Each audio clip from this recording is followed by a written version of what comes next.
మిత్రులారా, మిమ్మల్ని అందరినీ నేటి ఈ ప్రేమధార కార్యక్రమానికి ప్రేమతో స్వాగతం పలుకుచున్నాం. మీరందరూ దినదినము దేవునిలో ఎదుగుతూ దేవుని పరిచర్యకు మరియు ఇతరులకు ఆశీర్వాదకరంగా ఉన్నారని తలస్తున్నాం.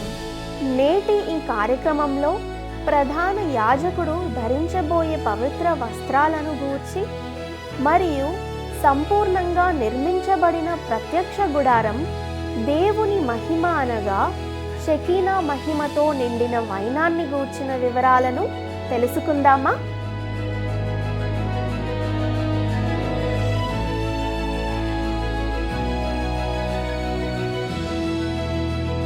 క్రీస్తునందు ప్రియమైన ప్రేమధార టీవీ వీక్షకులందరికీ మన ప్రభువును రక్షకుడైన యేసు క్రీస్తు మధురమైన నామంలో శుభములు తెలియజేస్తున్నాం.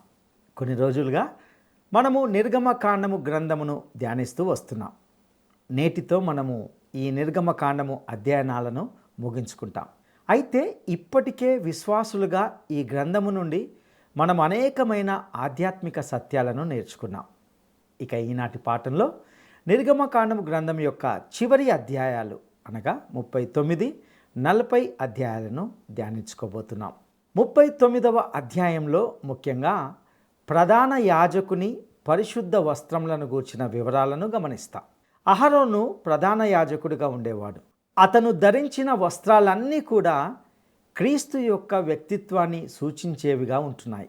ఈ వస్త్రాలకు సంబంధించిన నమూనా మనకి ఇప్పటికే ఇవ్వబడింది. ఇక నిర్గమకాండము 39వ అధ్యాయంలోని 1 మరియు 2 వచనాలను గమనిస్తూ నేటి వాక్య ధ్యానాన్ని ప్రారంభించుకుందాం.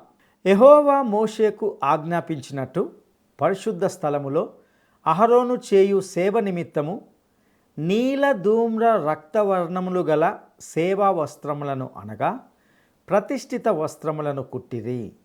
మరియు అతడు బంగారుతోనూ నీల ధూమ్ర రక్తవర్ణములు గల నూలుతోనూ పేనిన సన్న నారతోనూ ఏఫోదును చేసెను. ప్రియులారా, ఈ వస్త్రాలను పరిశుద్ధమైనవి అని పిలుస్తారు. ఎందుకంటే అవి దేవుని సేవ కోసము ప్రత్యేకించబడ్డాయి. ఇక నిర్గమకాండము 39వ అధ్యాయము 5వ వచనాన్ని గమనిద్దాం. దాని మీదనున్న దాని విచిత్రమైన దట్టి ఏకాండమై దానితో సమమైన పని కలిగి బంగారుతోనూ నీల ధూమ్ర రక్తవర్ణములు గల పేనిన సన్న నారతోనూ చేయబడెను. అట్లు యెహోవా మోషేకు ఆజ్ఞాపించెను. ప్రియులారా, ఇది ఒక అసాధారణమైన రీతిలో అల్లబడి ఉండడం వల్ల విచిత్రమైనదిగా చెప్పబడింది. ప్రధాన యాజకుడు 8 రకాల వస్త్రాలను ధరించేవాడు. వాటిలో 4 యాజకులందరూ ధరించే వస్త్రాల మాదిరిగానే లేదా వాటిని పోలి ఉండేవి. మిగిలిన 4 మాత్రము అతనికి మాత్రమే ప్రత్యేకమైనవి మరియు అవి అతన్ని ఇతర యాజకుల నుండి వేరుగా నిలిపేవి. అవి ఘనత మరియు సౌందర్యాన్ని కలిగించే వస్త్రాలు. ఇది మన గొప్ప ప్రధాన యాజకుడైన ప్రభువైన యేసు క్రీస్తు యొక్క అసాధారణమైన కృపలకు మరియు మహిమకు ఒక దృష్టాంతంగా ఉంటున్నాయి. ఆయన ధరించిన ప్రతి వస్త్రము ఒక ప్రత్యేక అర్థాన్ని సూచించేదిగా ఉంటుంది. ప్రియులారా, ఇక్కడ ఒక విషయాన్ని మనము గమనించాలి. అదేమిటంటే గొప్ప ప్రాయశ్చిత్త దినమున అహరోను రక్తాన్ని అతి పరిశుద్ధ స్థలంలోకి తీసుకెళ్ళినప్పుడు అతడు తన సుందరమైన మహిమా వస్త్రాలన్నింటినీ ప్రక్కన పెట్టి ఇతర యాజకులు ధరించే సాధారణ నార వస్త్రాలను మాత్రమే ధరించాడు. ఆ సమయంలో అతడు ఎటువంటి అలంకరణ లేకుండా కేవలము పవిత్రుడై ఉండాలి. ఇక యాజకులు ధరించిన తెల్లని నార వస్త్రము నీతిని తెలియజేస్తుంది. ప్రవక్త అయిన యెషయా వ్రాసిన యెషయా గ్రంథము 52వ అధ్యాయము 11వ వచనంలో ఇలా చెప్పబడింది. పోవుడి పోవుడి, అచ్చట నుండి వెల్లుడి, అపవిత్రమైన దేనిని ముట్టకుడి, దాని యొద్ద నుండి తొలగిపోవుడి, యెహోవా సేవోపకరణములను మోయువారలారా మిమ్మును మీరు పవిత్రపరచుకొనుడి. దేవుడు ఇప్పటికీ ఇదే చెప్పుచున్నాడు. ఒక బోధకుడు అనగా ఒక ప్రసంగికుడు లేదా సామాన్యుడు ఎంత ప్రముఖుడు లేదా ప్రతిభావంతుడు అయినప్పటికీ అతడు పాపి అయితే దేవుడు అతన్ని ఉపయోగించుకోడని నేను నమ్ముతున్నాను. వారు దేవుని కోసము ఏమి చేయడం లేదు, ఎందుకంటే ఆయన వారి పనిని ఎంత మాత్రము అంగీకరించడు. వారు తమ పనిని కర్ర, గడ్డి, కొయ్యకాలతో నిర్మిస్తున్నారు. మనము క్రీస్తు నీతితో వస్త్రధారణ చేయబడి ఆపై దానికి అనుగుణంగా జీవించాలి. ఈ ప్రాథమిక వస్త్రాల్లో మనకు బోధింపబడిన గొప్ప పాఠము ఇదే. ప్రియులారా, ఇక్కడ మనము గమనించవలసిన మరొక గొప్ప ఆసక్తికరమైన విషయం ఏమిటంటే, అహరోను ప్రజల పాపం కోసము బలి అర్పించడానికి అతి పరిశుద్ధ స్థలంలోకి వెళ్ళినప్పుడు అతడు తన సుందరములైన మహిమ వస్త్రాలను పక్కన పెట్టాడు అనేది. ప్రభువైన యేసు ఈ భూమి మీదకు వచ్చినప్పుడు ఆయన తన దైవత్వాన్ని ప్రక్కన పెట్టలేదు, కానీ ఆయన తన సుందరములైన మహిమ వస్త్రాలను అనగా దేవునిగా తనకున్న ఆధిక్యతలను ప్రక్కన పెట్టాడు. ఆయన షకీనా మహిమను ప్రక్కన పెట్టి మానవుడిగా ఈ భూమిపైకి వచ్చాడు. ఆయన ఒక శిశువుగా జన్మించాడు. వాస్తవానికి మనిషి ఒక రాజు కోసం చూస్తున్నాడు, శిశువు కోసం కాదు.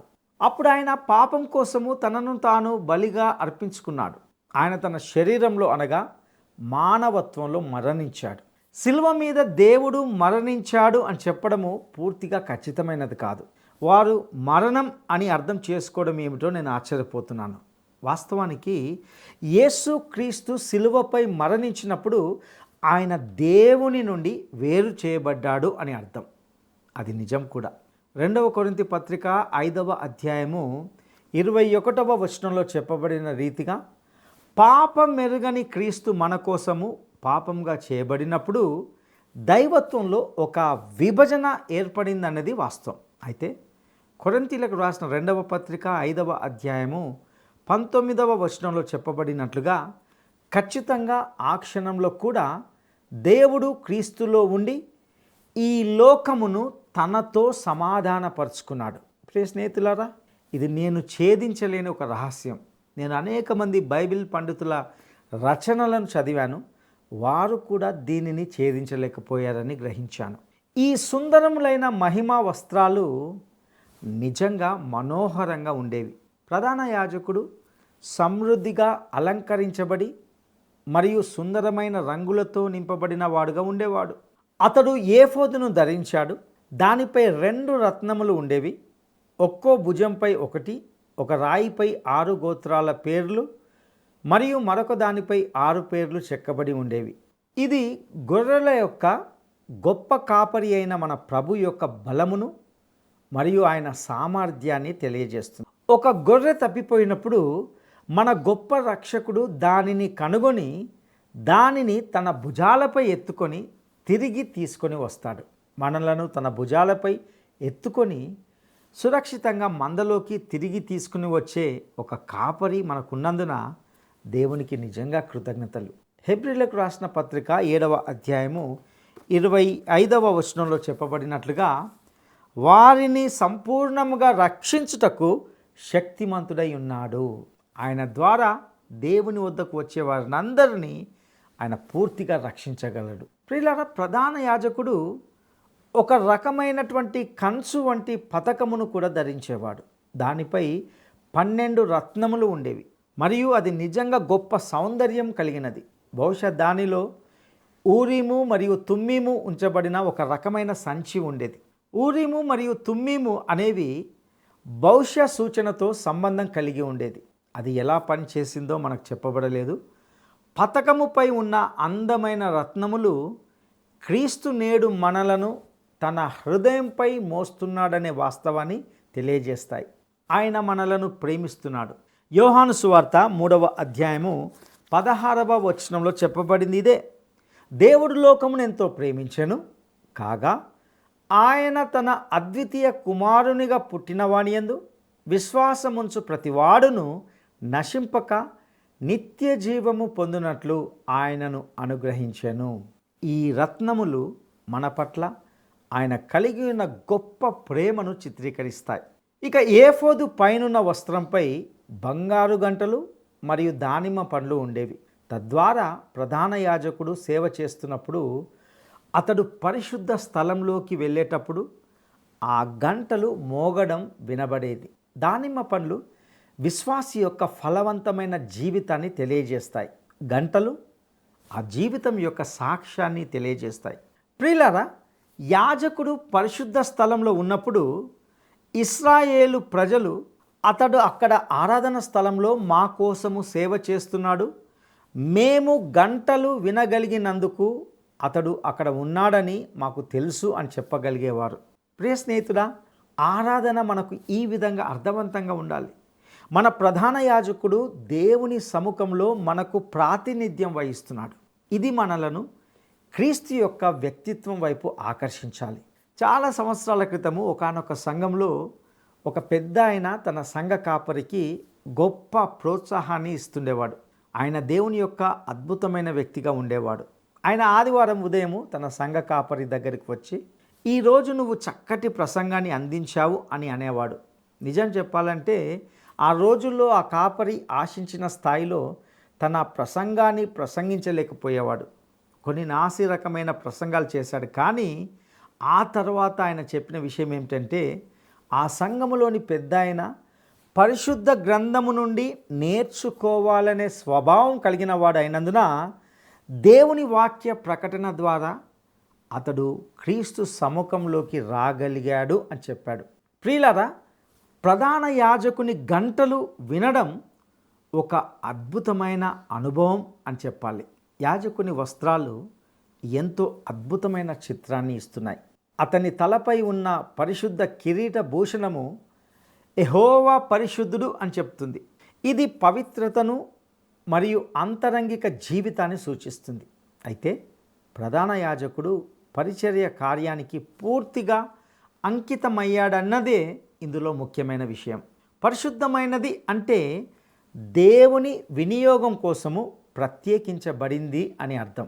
నేడు బోధకులకు నేను చెప్పాలని అనుకుంటున్నది ఏమిటంటే, నేను కూడా చాలా కాలంగా బోధకుడిగా ఉన్నాను మరియు సూర్యుని క్రింద ఉన్న ప్రతిదానిని బోధకుడే చేయాలని కోరుకునే చాలామంది ప్రజలు ఉన్నారని నాకు తెలుసు. వారు అతడు అందరితో కలివిడిగా ఎప్పుడంటే అప్పుడు కలిసిపోయే వ్యక్తిగా ఉండాలని, ప్రతి వ్యక్తి యొక్క వెన్ను తట్టాలని, చేతులు పట్టుకోవాలని, లాలించేవాడిగా ఉండాలని, అలాగే ప్రకటించాలని కోరుకుంటారు. చాలామంది బోధకులకు మెదడులు పగిలిపోయే అంతగా సమస్యలు, అనారోగ్యాలు ఎందుకు వస్తున్నాయో ఆశ్చర్యం లేదు.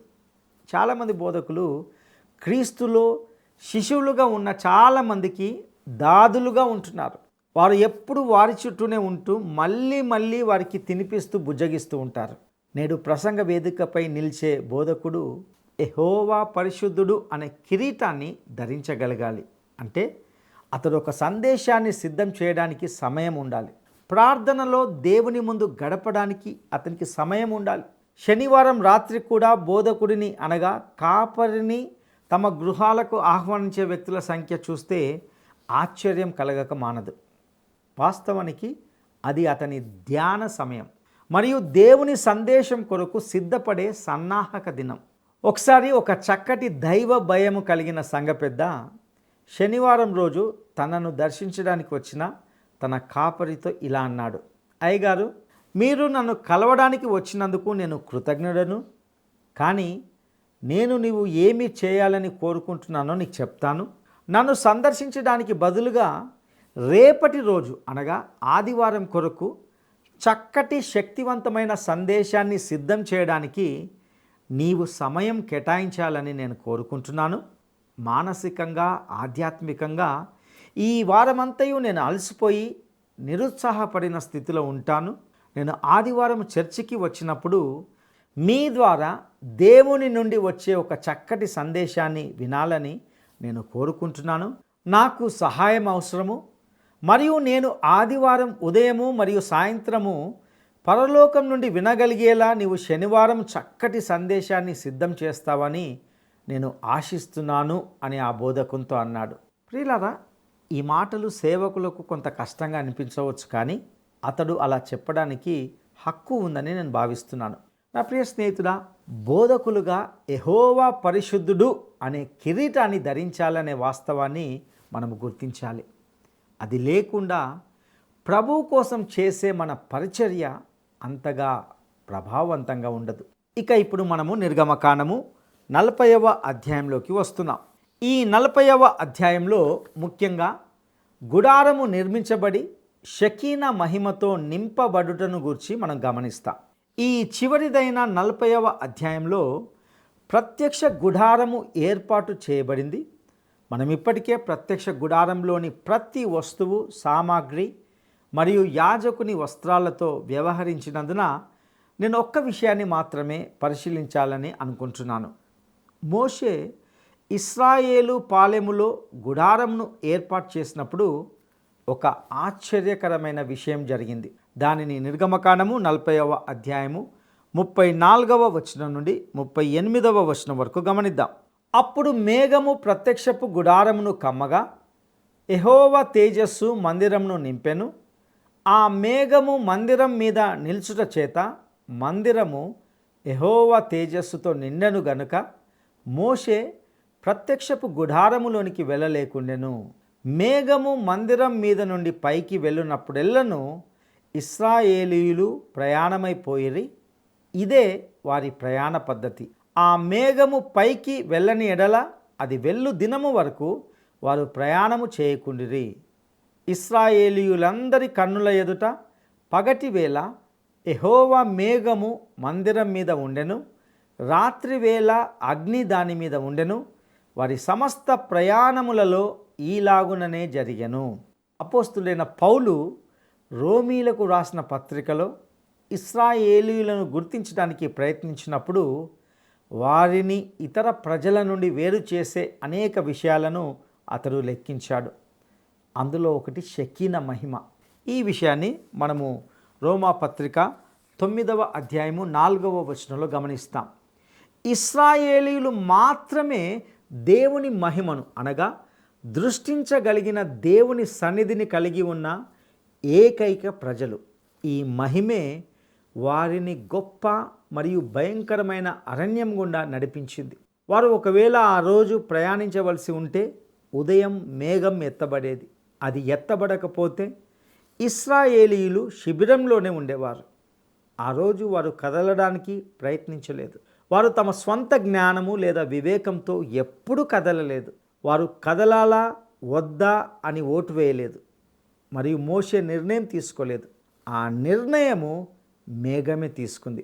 ప్రియులారా, మనం కొన్నిసార్లు మన సంఘాల్లో క్రీస్తు సంఘమునకు శిరస్సయి ఉన్నాడని చెప్తాం. మీ సంఘం విషయం ఏమిటి? ఆయన మీ సంఘానికి శిరస్సుగా ఉన్నాడా? మనము నేడు మేఘాన్ని అనుసరిస్తున్నామా, లేక ఒక విజయవంతమైన ఈ లోక సంబంధమైన వ్యాపారస్తుని మన సంఘ బోర్డు సభ్యుల్లో ఒకరిగా ఉంచి వారిని అనుసరిస్తున్నామా? నేడు ప్రజలు నేను ఫలాని సమస్య గురించి నా బోధకుడితో మాట్లాడాలని అనుకుంటున్నాను, నేను ఏమి చేయాలో అతడే నాకు చెప్పాలని నేను కోరుకుంటున్నాను అని చెప్పడాన్ని మీరు వినే ఉంటారు. ప్రియులారా, ఒక విషయాన్ని జాగ్రత్తగా గమనించండి. సేవకులుగా అనగా పాస్టర్లుగా మేము ఎవరు కూడా ప్రజలు ఏమి చేయాలో వారికి చెప్పడంలో అంతగా నిపుణులం కాదు. ప్రతి ఒక్కరి వైవాహిక సమస్యలను మేము పరిష్కరించలేము. కానీ మనకు కూడా చాలామంది ప్రజలు చూడలేని ఒక మేఘ స్తంభం ఉంది. అదే దేవుని పరిశుద్ధాత్మ. ఆయనే మనలను నడిపించి మార్గనిర్దేశం చేయవలసిన వాడు. ఈరోజు ఆయన ఎంతగానో నిర్లక్ష్యం చేయబడ్డాడు. మనం ఎల్లప్పుడూ సహాయం కోసము ఎవరైనా మానవుడిని లేదా దేవునికి వెలుపల ఉన్న ఏదో ఒక విషయాన్ని ఆశ్రయిస్తాం. కానీ మనకు దేవుని ఆత్మతో నింపబడిన బోధకులు, ప్రసంగికులు మరియు సామాన్యులు అవసరం. మన సంఘాలకు దేవుని వాక్యంపై శ్రద్ధ చూపే మరియు దేవుని చిత్తాన్ని చేయాలనుకునే నాయకులు అవసరం. నేడు సంఘం మీద ఎటువంటి దృష్టించగలిగిన మేఘం లేదు. కానీ దేవుని యొక్క పరిశుద్ధాత్మ మనలను నడిపించి మార్గనిర్దేశం చేయాలని అనుకుంటున్నాడు. ప్రియులారా, ఇంతటితో నిర్గమకాండము గ్రంథంలోని మన అధ్యయనాలు ముగిశాయి. ఇది చీకటితో నిండిన ఐగుప్తు ఇటుక బట్టిల్లో ప్రారంభమైంది మరియు ఇది గుడారములో ప్రభు యొక్క మహిమాన్వితమైన సన్నిధితో ముగిసింది. అరణ్యం గుండా వారిని నడిపించినది ఆయన సన్నిధే. దేవుడు మిమ్మల్ని పాపం యొక్క బానిసత్వపు చీకటి నుండి విడిపించి ఆయన సన్నిధి యొక్క మహిమలోకి మరియు ఆయన చిత్తం యొక్క కేంద్రంలోకి తీసుకురావాలని కోరుకుంటున్నాడు. అక్కడ ఆయన మిమ్మల్ని నడిపించి మార్గనిర్దేశం చేయగలడు. నిర్గమకాండము ఎంతో అద్భుతమైన పుస్తకం. ప్రియ సహోదరుడా, సహోదరి, ఈ అధ్యయనాలు నీ వ్యక్తిగత ఆధ్యాత్మిక జీవితానికి ఆశీర్వాదకరంగా ఉన్నాయా? నీ ఆత్మీయ జీవితంలో నీవు ఇంకా ఐగుప్తు అనే పాప బంధకాల్లోనే ఉంటున్నావా? అయితే నీకు విమోచన కావాలి. నిన్ను పాపం నుండి విడిపించే విమోచకుడు కావాలి. నీ విమోచన కొరకు పస్కా గొర్రెపిల్లగా కల్వరి శిలువలో మరణించిన యేసుక్రీస్తు ఉన్నాడు. ఆయనే నిన్ను రక్షించగల సమర్థుడు. నీవు ఇప్పుడే ఆయన యొద్దకు వచ్చి నీ పాపస్థితిని ఒప్పుకొని ఆయన ఉచితంగా అనుగ్రహించే శాశ్వత ఆనందాన్ని, సమాధానాన్ని, నిత్య రక్షణను నీ సొంతం చేసుకోగలవు. వచ్చే పాఠంలో మరొక గ్రంథ అధ్యయనాలతో కలుసుకుందాం. అంతవరకు సర్వశక్తిమంతుడైన దేవుడు మీకు తోడై ఉండి నడిపించునుగాక. దైవాశీస్సులు. ప్రార్థన చేసుకుందాం. మహాపరిశుద్ధుడా, నమ్మదగిన దేవా, నీ దయగల ప్రశస్తమైన నామానికి స్తుతులు స్తోత్రాలు చెల్లిస్తుంటున్నాం. ప్రభువా, గత కొన్ని రోజులుగా నిర్గమకాండము గ్రంథం యొక్క ధ్యానాలను మేము ధ్యానించడానికి మీరిచ్చిన కృపకై లెక్కలేని వందనాలు. ఒక్కొక్క అధ్యాయంలో అనేకమైన శ్రేష్టమైన లోతైన సత్యాలను మీరు మాకు బోధించారు.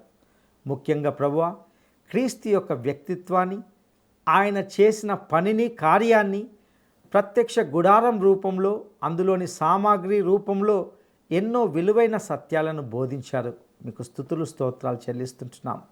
ప్రభువా, మాకు ఒక రక్షకుడు కావాలి అనే సత్యాన్ని పదే పదే బోధిస్తూ వచ్చారు. మానవుడు స్వతహాగా పాపి, జన్మ పాపి, కర్మ పాపి. పాపముతో నశించిన స్థితిలో ఉన్న మానవుని రక్షించడానికి ఒక గొర్రెపిల్లగా ఈ లోకానికి కల్వరి శిలువలో మరణించడానికి యేసుక్రీస్తుగా ఈ లోకానికి వచ్చావు. నీకు వందనాలు చెల్లిస్తుంటున్నాం.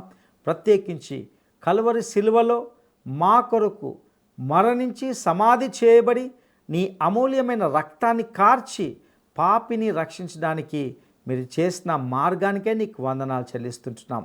ప్రభా, ఈ నిర్గమకాండము గ్రంథం యొక్క సత్యాలను మా జీవితాలకు అన్వయించుకొని మేము రక్షింపబడిన స్థితిలో నేను నిజమైన వ్యక్తులుగా ఆరాధించడానికి నీ కృపా సహాయము దయచేయవలసిందిగా ప్రార్థిస్తూ మా రక్షకుడును నమ్మదగిన యేసయ్య శ్రేష్టమైన నామములో అడిగి స్తుతించి వేడుకుంటున్నాము తండ్రి. ఆమేన్.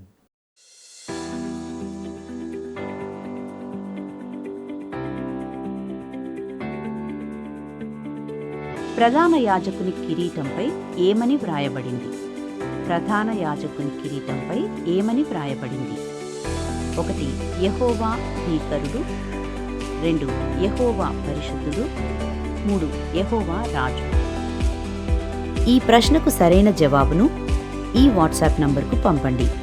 మా వాట్సాప్ నంబర్ 9399952570. నిర్గమకాండము యొక్క ఆధ్యాత్మిక సందేశాల ద్వారా దేవుడు మీతో వ్యక్తిగతంగా మాట్లాడి ఉన్నాడని, ఇందులోని సత్యాలు మీ ఆధ్యాత్మిక జీవితాలకు దోహదకరంగా ఉన్నాయని తలస్తున్నాం.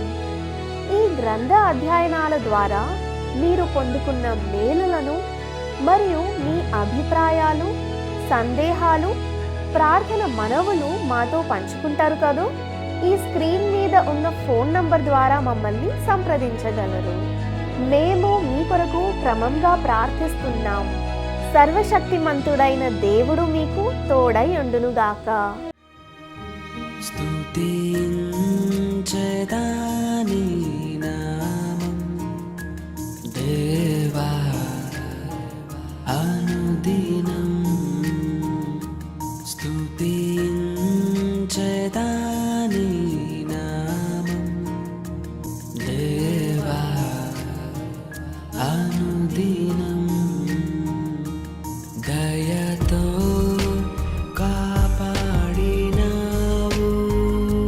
కృపనే చూపించినావు. దయతో కాపాడినావు,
పాపినై ఉండగా నేను రక్షించి దరి చేర్చినావు.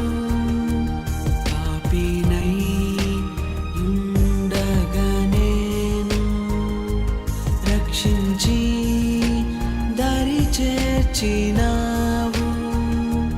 నేనునే మరువనేసు, నేనునే విడువనేసు, నేనునే మరువనేసు, నేనునే విడువనేసు.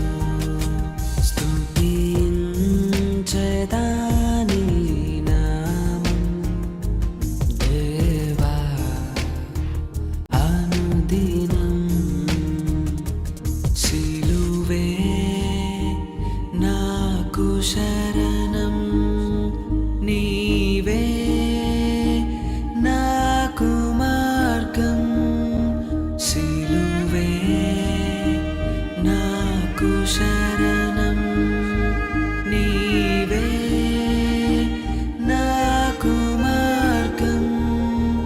నేనునే మరువనేసు, నేనునే విడువనేసు, నేనునే మరువనేసు, నేనునే విడువనేసు.